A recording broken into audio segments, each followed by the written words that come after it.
जनकपुर धाम स्थित राजर्षि जनक विश्वविद्यालय के माथत रहल विश्वविद्यालय कैंपस के निमित्त कैंपस प्रमुख में डॉक्टर संतोष कुमार कर्ण नियुक्त भेल अछि।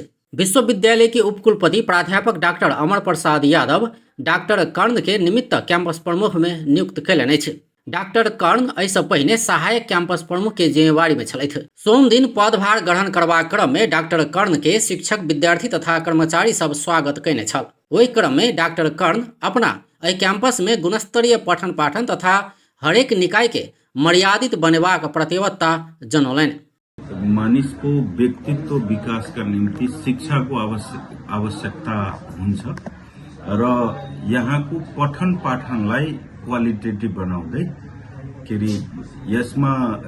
यस क्याम्पसमा देखिएका जति पनि अनयुजुअल वर्क र इन्भाइरोमेन्ट छन् त्यसलाई हटाएर त्यसलाई सफा पारी फेयर एजुकेशनल इन्भाइरोमेन्ट र त्यसैगरी विद्यार्थीहरूको, कर्मचारीहरूको, त्यसैगरी अन्य फ्याकल्टी मेम्बर साथीहरूसँग र उच्च पदाधिकारीहरूसँग निरन्तर अन्तर्क्रिया गरेर उनीहरूसँग भएको समन्वय, निर्देशन यी समग्र कुरालाई पालना गर्दै सबैको अपेक्षामा खडा रहने, उत्रिने प्रयास म गर्छु। नवनियुक्त निमित्त कैंपस प्रमुख डॉक्टर कर्ण बाजार शास्त्र में विद्यावारिधि कयने अछि। ओ लंबा समय से अध्यापन पेशा में रहल अछि। तत्कालीन कैंपस प्रमुख डॉक्टर सरोज कुमार ठाकुर के राजीनामा मांग करैत स्वतंत्र विद्यार्थी यूनियन हुनक कार्यकक्ष में एक सप्ताह पहिने तालाबंदी कऽ देने छल। समस्या समाधान के लेल रवि दिन उपकुलपति प्राध्यापक डॉक्टर